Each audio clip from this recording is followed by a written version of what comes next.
ছিপে আবারও টান পড়ল। এবারে টানটা আরো বেশি। এবার নির্ঘাত আরো বড় মাছ বসে গিলেছে। এটা ভেবে আমি ছিপের হুইলে হাত দিতে যাব, ঠিক এমন সময় লক্ষ্য করলাম আমার হাতখানেক দূরের জলের মধ্যে থেকে দুটো ধূসর রঙের লম্বা নৌকওয়ালা হাত ওই মাছটাকে নিয়ে বেরিয়ে এলো। তারপর মাছের মুখ থেকে বড়শিটা ছাড়িয়ে জলে ছেড়ে দিল। তারপর হাতগুলোকে মুঠো করে আমার প্রতি তার অসন্তুষ্টটা হওয়াটা বুঝিয়ে দিল। আজ আবারও আমরা নিয়ে এসেছি আমাদের সানডে সাসপেন্স সিরিজের একটা নতুন গল্প। গল্পটা তারাদাস বন্দ্যোপাধ্যায়ের লেখা জল পিশাচ গল্পটি থেকে অনুপ্রেরিত। গল্পটা আমরা আমাদের মতো করে পুনর্গঠিত করেছি যাতে তোমাদের গল্পটা দেখতে আরও ভালো লাগে, আর তার সঙ্গে গল্পটার এক নতুন স্বাদ তোমরা যাতে উপভোগ করতে পারো। আর বেশি দেরি না করে চলো আমরা আজকের গল্পের জগতে প্রবেশ করি। শুরু হচ্ছে আজকের সানডে সাসপেন্স সিরিজের এক নতুন গল্প, সবুজ দিঘির জলপিশাচ।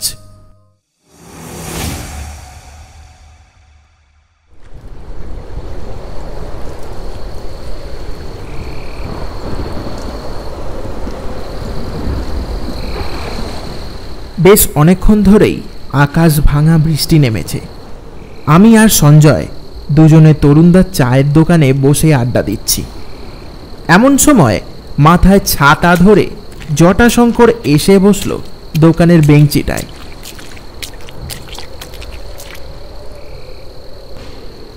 ছাতা বন্ধ করে একটা সিগারেট ধরিয়ে আমাদের দিকে চেয়ে বলল, কি ব্যাপার? তা আজ এতক্ষণ অবধি তোমরা এখানে যে বৃষ্টিতে আটকে গেছো নাকি? অন্যদিন তো আমি আসার আগেই তোমরা বাড়ি চলে যাও। হ্যাঁ, তা আটকে পড়েছি বটে, তবে ভালোই হয়েছে, তোমার সাথে দেখা হয়ে গেল। কিরে সঞ্জয়, তাই না? হ্যাঁ, তা একদম ঠিকই বলেছিস। আপনার সাথে দেখা হয়ে গেল। আজ আমাদের কপালটা ভালোই বলতে হবে। থাক থাক, আর সুখ্যাতি করো না, বদ হজম হয়ে যাবে। আমি জানি তোমরা এত এরম কেন করছো।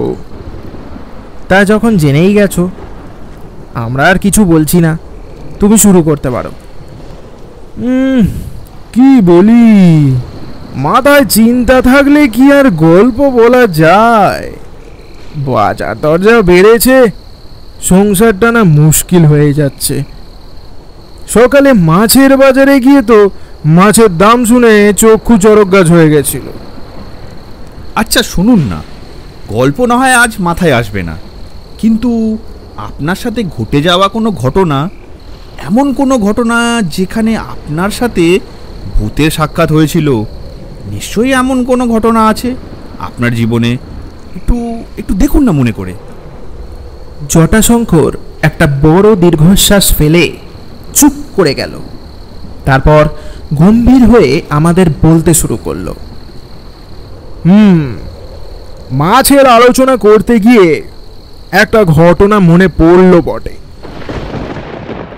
এই একটু আগেই তুমি যেমনটা বললে আর কি, তখন আমার বয়স এই তোমাদেরই মতো। সারাদিন এদিক ওদিক চড়ে বেড়াতাম। সবার একটা না একটা ভালো লাগা থাকে, তেমনি আমারও ছিল। আমি মাছ ধরতে খুবই ভালোবাসতাম।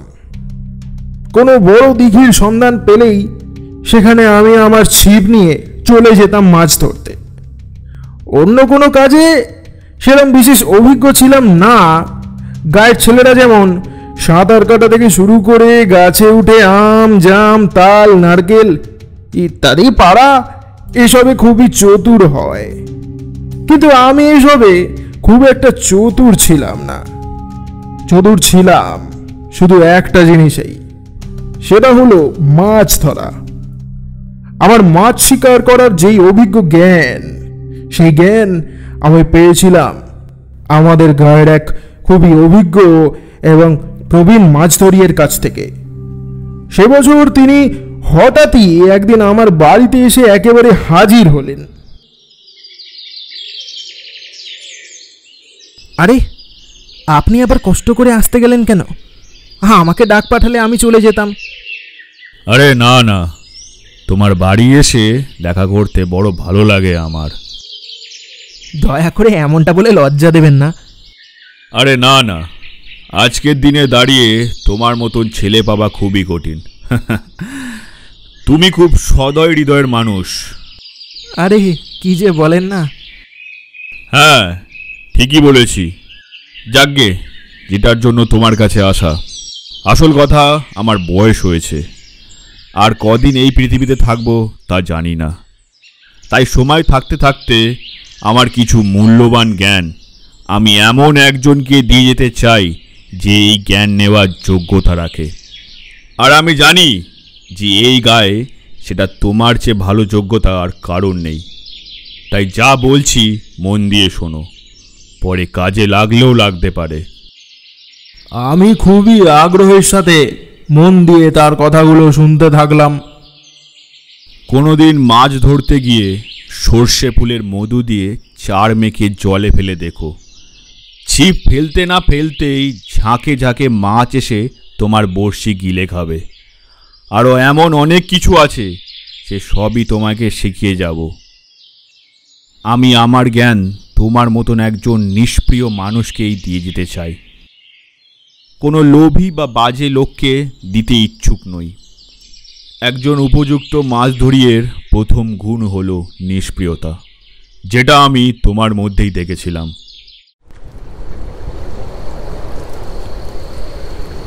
এসব কথা বলে তিনি সেদিন চলে গেলেন। আজ বহু যুগ হলো তিনি দেহ রক্ষা করেছেন।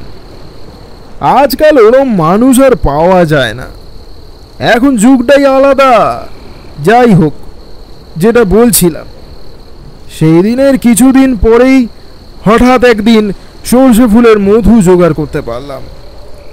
সেবারে আমাদের গায়ে এক খুবই গরিব কৃষক এসে উপস্থিত হলেন। সেই মুহূর্তে তার থাকার মতো কোনো জায়গা ছিল না। আমি বরাবরেরই একটু দয়ালু মানুষ, কারুর খারাপ আমি দেখতে পারি না, তাই তাকে আমার বাড়িতে থাকার একটা ব্যবস্থা করে দিলাম। তারপর একদিন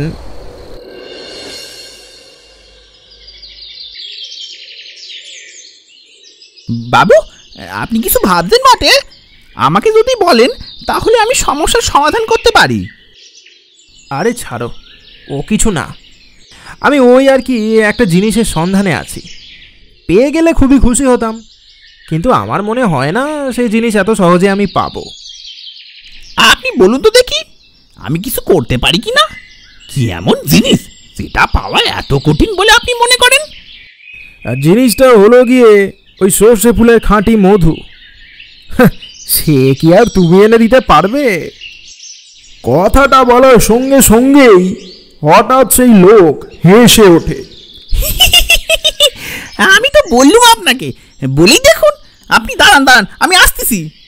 কথাটা বলে সে ঘরের ভিতর থেকে একটা শিশি এনে আমার হাতে দিল। ভালো করে লক্ষ্য করে দেখলাম, শিশিটার মধ্যে রয়েছে এক সোনালী রঙের তরল পদার্থ। বাবু, এই সেই জিনিস যার সন্ধান আপনি করতেছিলেন, সর্ষে ফুলের মধু বাবু। আমি তো একেবারে অবাক। আমি বললাম, তা এটার জন্যে কত দেব তোমাকে? এমা সিসি, কি যে বলেন না বাবু, আপনার থেকে কোনো টাকা নিব না। আপনি আমার অনেক বড় সাহায্য করেছেন, এতেই আমি চিরকৃতজ্ঞ আপনার কাছে। কথাটা শুনে আমি বুঝলাম এ আর কোনো মতেই দাম নেবে না আমার কাছ থেকে। এর কিছুদিন পর আমার কাছে একটা দিঘির সন্ধান আসে। আমাদের পাশের গায়ের শেষ প্রান্তে পশ্চিম দিক করে একটা দিঘি আছে। ওই দিঘিটাকে সবুজ দিঘি বলে সবাই চেনে। দিঘিটা এক জমিদারের। জমিদার খুবই অমায়িক মানুষ। ওখানে পৌঁছাবার পর আমাকে বাড়ির কর্তা নিজে দিঘির ধারে বসানোর জন্য নিয়ে গেলেন। দিঘির পাড়ে যাবার সময় একটা বড় আমবাগানের ভিতর দিয়ে হেঁটে গেলাম। তারপর দিঘির পাড়ে পৌঁছে কর্তামশাই বললেন,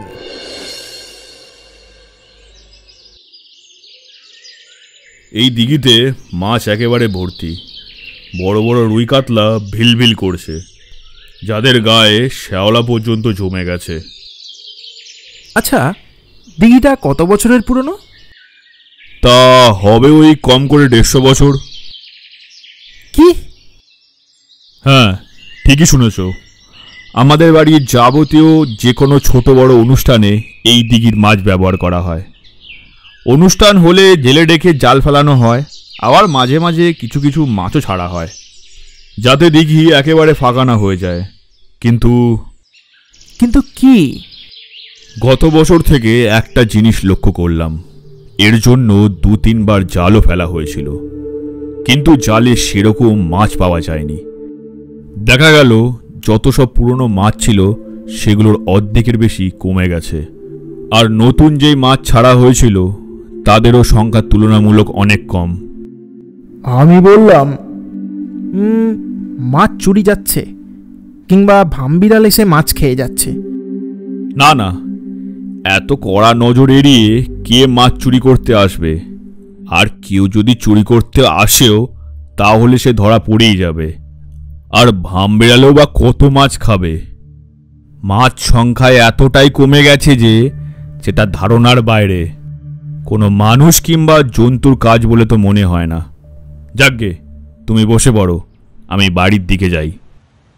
আমি যথারীতি দিঘির পাড়ে বসে পড়লাম।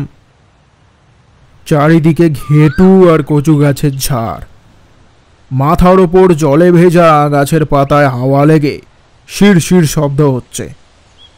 দূরে কোথায় একটা বর্ষা কোকিল ডাকছে। মাঝে মাঝে শরতের নীল আকাশ কালো মেঘে ঢাকা পড়ে গিয়ে হালকা বৃষ্টি নামছে। সব মিলিয়ে আমি যেমন পরিবেশে মাছ ধরতে পছন্দ করি, ঠিক তেমনই পরিবেশে আজ বসে মাছ ধরছি। আমি সর্ষে ফুলে মাখা চার জলে ছড়িয়ে দিলাম। তারপর বড়শিতে টোপ দিয়ে বসে রইলাম। কিছুক্ষণ পরে গোটা দিঘির জল যেন কেঁপে উঠল।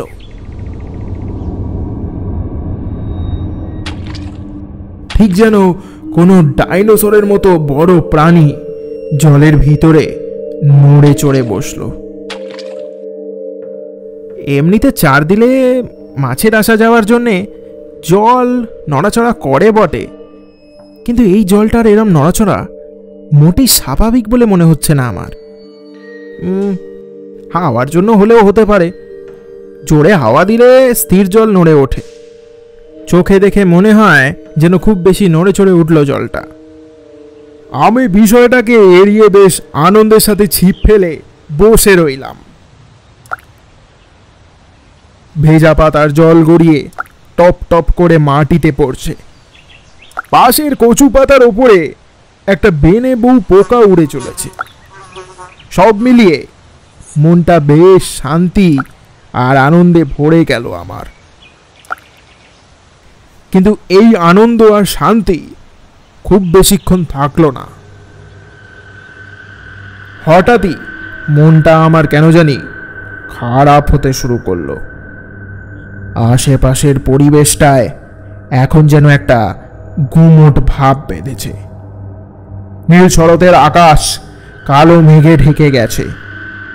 আকাশ মেঘে ঢেকে গেলে যতটা অন্ধকার হওয়ার কথা তার চেয়েও যেন একটু বেশি অন্ধকার লাগছে। দূরের ওই বর্ষা কোকিলটাও ডাকা বন্ধ করে দিয়েছে। পরিবেশের এরকম হঠাৎ পরিবর্তন কোনো অশুভ সংকেতের প্রতীক, সেটা বুঝতে বেশি সময় লাগলো না। আমি চুপ করে ছিপ ফেলে বসে রইলাম। হঠাৎই বাতাসে কেমন যেন একটা পচা গন্ধ ছড়িয়ে পড়ল। যা কিছু এই মুহূর্তে ঘটছে সেটা শুধুমাত্র কোনো অশুভ শক্তির প্রতীক। হঠাৎই ছিপের বড়শিতে টান পড়ল। ছিপের হুইল জোরে জোরে উল্টো দিকে ঘুরতে শুরু করলো। মনে হচ্ছে বেশ কিলো আষ্টেকের একটা মাছ বড়শি গিলেছে। এখন একটু মাছটাকে খেলতে দিই। একটা না একটা সময় হাঁপিয়ে থেমে যাবেই, তারপর ছিপ তুলব। এখন যদি তুলি তাহলে ওর যা দাপট, তাতে ছিপের বড়শিটা ছিঁড়ে যাওয়া সম্ভব। আমি যথারীতি মাছটাকে বেশ কিছুক্ষণ খেলতে দিলাম। মাছ বেশ অনেকক্ষণ ধরে জলের এপাশ থেকে ওপাশ বড়শি মুখে সাঁতরে গেল। তারপর হঠাৎ ছিপের টানটা কমে গেল। লক্ষ্য করলাম মাছটা বড়শি ছেড়ে পালিয়ে গেছে। হতাশার সঙ্গে আমি আবারও একবার টোপ দিয়ে দিঘির পাড়টায় বসে পড়লাম। না, এবার আর খেলতে দেওয়া যাবে না। একটা আস্ত কিলো আষ্টেকের মাছ হাতছাড়া হয়ে গেছে। এবারে মাছ বড়শি গিললেই একটু খেলতে দিয়েই বেশ কায়দা করে তুলে নিতে হবে। ছিপে আবারও টান পড়ল। এবারে টানটা আরো বেশি। এবার নির্ঘাত আরো বড় মাছ বড়শি গিলেছে। এটা ভেবে আমি ছিপের হুইলে হাত দিতে যাব, ঠিক এমন সময় লক্ষ্য করলাম আমার হাতখানেক দূরের জলের মধ্যে থেকে দুটো ধূসর রঙের লম্বা নৌকওয়ালা হাত ওই মাছটাকে নিয়ে বেরিয়ে এলো। তারপর মাছের মুখ থেকে বড়শিটা ছাড়িয়ে জলে ছেড়ে দিল। তারপর হাতগুলোকে মুঠো করে আমার প্রতি তার অসন্তুষ্টটা হওয়াটা বুঝিয়ে দিল। আমার বুঝতে দেরি হলো না যে এটা কোনো প্রাণী, যে এই জগতের এক অভিশাপ। এরম জীব বা প্রাণীরা অশুভ শক্তির প্রতীক হয়ে থাকে বলে আমার বিশ্বাস। আমি সঙ্গে সঙ্গে আরও কিছুটা চার জলে ছুঁড়ে দিলাম। ওই অভিজ্ঞ মাছ ধরিয়ে আমাকে বলেছিলেন যে এই সর্ষে ফুলের মধু নাকি পিশাচ বা অশুভ শক্তিতে বেঁধে থাকা প্রাণীরা সহ্য করতে পারে না। তাই বেশি করে চার ছড়িয়ে দিলাম জলের বেশ অনেকটা অংশতে। সঙ্গে সঙ্গে ওই মাছ খেকো পিশাচটা জলের বাইরে বেরিয়ে এলো। তারপর খুবই বিকট একটা নজরে আমার দিকে চেয়ে রইল, যেন পারলে এক্ষুনি মেরে খেয়ে ফেলবে আমায়। এক্ষুনি এই দিঘি ছেড়ে চলে যা, নাহলে আমি তোর এমন হাল করব তোর ধারণা নেই। আমি আমার আসল রূপে আসতে বাধ্য হলাম। খুব দরকার না পড়লে আমি আমার তন্ত্র রূপ নিই না।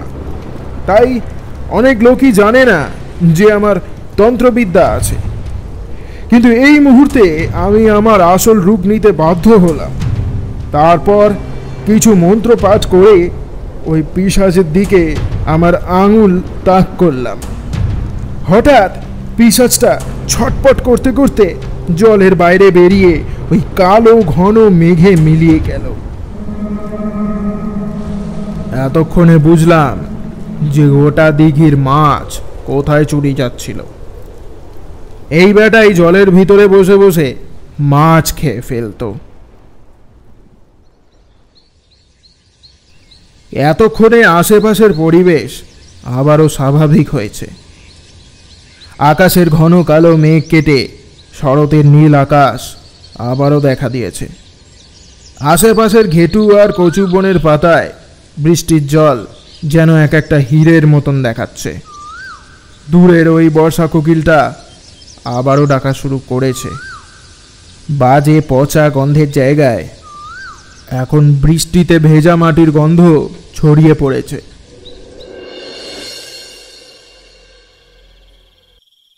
সত্যি আপনার অভিজ্ঞতার কাছে আমরা সবাই ধন্য। আর একটা গল্প বলুন না।